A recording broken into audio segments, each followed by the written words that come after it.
Olá pessoal, tudo bem? Espero que sim. Nesta aula, iremos abordar o eixo Educação e Direitos Humanos, e mais especificamente o tema Direitos Humanos. E no âmbito da história, iremos problematizar a história dos direitos humanos no Brasil. O que são direitos humanos? Direitos humanos são princípios internacionais que servem para proteger, garantir e respeitar o ser humano. Deve assegurar às pessoas o direito de levar uma vida digna, isto é, com acesso à liberdade, ao trabalho, à terra, à saúde, à moradia, à educação, entre outras coisas. É importante saber que as autoridades públicas são responsáveis pela efetivação dos direitos humanos. Países como o Brasil assinaram os documentos se comprometendo a respeitar, garantir e proteger esses direitos. E o que são direitos humanos? Devemos então destacar os tipos de direitos humanos. Direitos civis são o direito à igualdade perante a lei, o direito a um julgamento justo, o direito de ir e vir, o direito à liberdade de opinião, entre outros. Um exemplo, quando você está no Instagram, no Facebook, postando uma ideia, você está usufruindo de um direito, que é o direito civil. Direitos políticos são o direito à liberdade de reunião, o direito de associação, o direito de votar e ser votado, o direito de pertencer a um partido político. Um exemplo, quando vocês estão votando nas eleições, vocês estão exercendo, usufruindo de um direito político. Direitos sociais são o direito à previdência social, ao atendimento de saúde. Direitos culturais, o direito à educação, de participar da vida cultural, do progresso científico e tecnológico. Direitos econômicos, o direito à moradia, ao trabalho, à terra e às leis trabalhistas. Direitos ambientais são os direitos de proteção, preservação e recuperação do meio ambiente. Qual o contexto histórico do surgimento dos direitos humanos? Destacamos o pós-Segunda Guerra Mundial, quando em 1948 a ONU estabeleceu a Declaração Universal dos Direitos Humanos.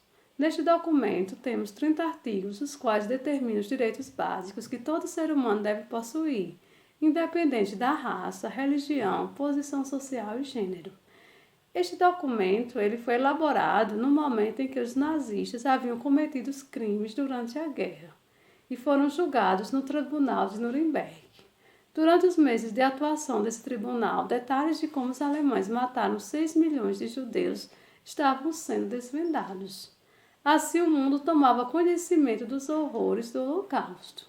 Foi nesse contexto que as grandes autoridades do mundo, por meio da ONU, resolveram organizar um documento que enumerasse os direitos básicos para toda a humanidade. Tal iniciativa tinha o objetivo de evitar que genocídios e outros horrores que foram cometidos na guerra acontecessem novamente, Bem, com a sistematização regional dos direitos humanos na Europa, através da celebração da Convenção Europeia de Direitos Humanos, em 1953, foi adotado também na América esta tendência, com a Convenção Americana de Direitos Humanos, em 1969. O Estado brasileiro ratificou sua adesão formalmente apenas em 1992, por meio de um decreto legislativo. Já em 1998, o Brasil, contudo, reconhece em definitiva a jurisdição da Corte Interamericana de Direitos Humanos, através de uma mensagem encaminhada ao Congresso Nacional. Bem, iremos abordar então a história dos direitos humanos no Brasil, partindo da análise então das constituições brasileiras.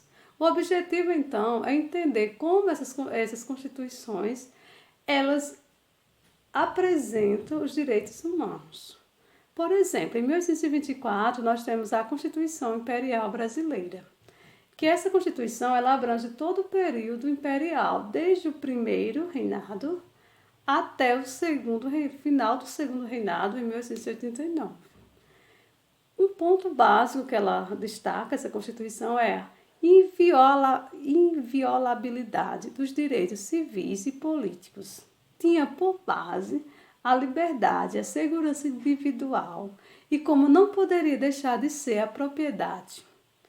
Um ponto importante a se destacar neste momento histórico e na própria Constituição, que ela reconhecia, né, a existência de dois grupos distintos, que eram os homens livres, que tinham todos os direitos garantidos, e os homens não livres, no caso os escravos, que estavam excluídos da cidadania e, portanto, dos direitos civis, sociais, políticos, culturais. Neste ponto, é importante observar, então, que não havia então a garantia dos direitos humanos para toda a população brasileira. Esse direito era garantido apenas para os homens livres. Mulheres escravos eram excluídos, então, destes direitos. Bem, em 1891 nós temos a primeira Constituição Republicana, onde há uma ampliação dos direitos humanos, dos que já existiam em 1824, onde são então acrescentados outros direitos e outros grupos são inseridos. Quando observamos, por exemplo, que com o fim da escravidão, acabou essa distinção entre homens livres e não livres. Então, todos os homens passaram a ter os mesmos direitos. Os direitos principalmente da liberdade, da igualdade jurídica, mas destaca-se na questão política a exclusão das mulheres, que não tinham esse direito, dos mendigos, religiosos e soldados, que não poderiam participar da vida política. Em relação aos direitos sociais, havia então que a Constituição não garantia, por exemplo, o direito à educação, o direito à saúde. Na questão dos direitos ambientais, não existia qualquer menção, né, à questão da natureza. Bem, com a Revolução de 30, houve um total desrespeito aos direitos humanos, que foram praticamente esquecidos. Houve a dissolução do Congresso Nacional e das câmaras municipais. Os juízes perderam suas garantias e os habeas corpus ficou restrito então a réus ou acusados em crimes e processos de crimes comuns. Ou seja, houve uma total negação desses direitos humanos e das garantias constitucionais no Brasil. Bem, a Constituição de 1934, quando vai estabelecer o período constitucional da Era Vargas, nós temos então uma revisão dos direitos humanos, no sentido de quê? De que, através da legislação trabalhista e legislação eleitoral, alguns direitos foram conquistados, ou seja, um avanço em termos de direitos humanos. Por exemplo, com a legislação trabalhista, houve então a garantia dos direitos sociais e econômicos a uma classe, né, operária que estava excluída. Já em relação à legislação eleitoral, destaca-se o que? O voto secreto e o voto feminino. O feminino, vamos dizer assim, incorpora, né, a participação feminina na vida política brasileira, que até então as mulheres eram excluídas. Daí um avanço importante nos direitos políticos no Brasil. Já em 1937 a 1945, nós temos o período do Estado Novo, que é uma ditadura, e no Brasil a Constituição de 1937, que é inspirada no modelo fascista. Essa Constituição, ela realmente é um retrocesso em termos de direitos humanos. Por quê? Porque a suspensão de quase todas as liberdades a que o ser humano tinha direito, incluídos os direitos de ir e vir, o sigilo de correspondência e a liberdade de todos os outros meios de comunicação, orais ou escritos, além da liberdade de reunião, entre outros. Bem, em 1946 nós temos então a chamada redemocratização no Brasil, né, com o fim do Estado Novo. E nesse momento da chamada República Populista Democrática, que vai de 46 a 1964, nós temos o restabelecimento da democracia no Brasil. E essa Carta Magna, ela restaurou os direitos e garantias individuais, como também estabeleceu alguns direitos sociais importantes para a sociedade brasileira. Contudo, de 1964 a 1985, quando foi instalado no Brasil o regime militar, nós tivemos inúmeros retrocessos, com a supressão da liberdade de publicação, a restrição do direito de reunião, o estabelecimento de foro militar para os civis, a manutenção de todas as punições e arbitrariedades decretadas pelos atos institucionais, como no caso seria o ato institucional número 1, o 2, o 3 e o 4, né? A Constituição seria o ato institucional número 4. De maneira hipócrita, a Constituição de 1967 continha em seu texto o respeito à integridade física e moral do detento e do presidiário, preceito que na prática não existia, pois, como bem sabemos, existia na época a tortura dos presos políticos. Isso significou, vamos dizer assim, um retrocesso enorme. Por quê? Porque a tortura é a negação do direito à vida, e o regime estava negando o direito à vida daquelas pessoas.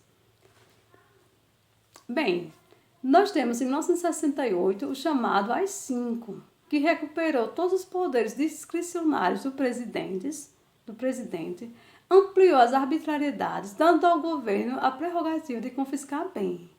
Para se ter uma ideia, houve até mesmo a suspensão do habeas corpus nos casos de crimes políticos contra a segurança nacional, ordem econômica e social e economia popular.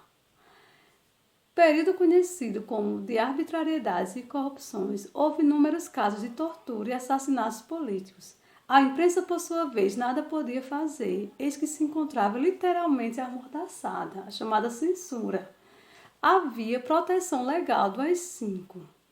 Registre-se que a Constituição de 1969 somente começou a vigorar em 1978, com a queda do AI-5.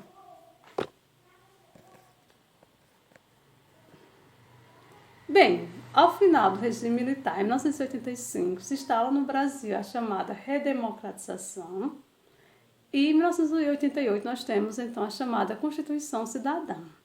Essa Constituição, ela é considerada a Constituição, né, que garante a dignidade da pessoa humana com o direito à vida, à liberdade, à segurança e à igualdade. Por exemplo, nessa Constituição de 1988 nós temos consolidados os chamados direitos civis, né, com a liberdade de expressão, de opinião, os direitos políticos, né, com a liberdade de participação política para todos, os direitos sociais, a legislação trabalhista, o acesso à moradia, à saúde, à educação, e os direitos ambientais, né, que é a questão da proteção e preservação da natureza. Bem, este foi um histórico dos direitos humanos no Brasil através da análise das constituições brasileiras. Muito obrigada pela atenção.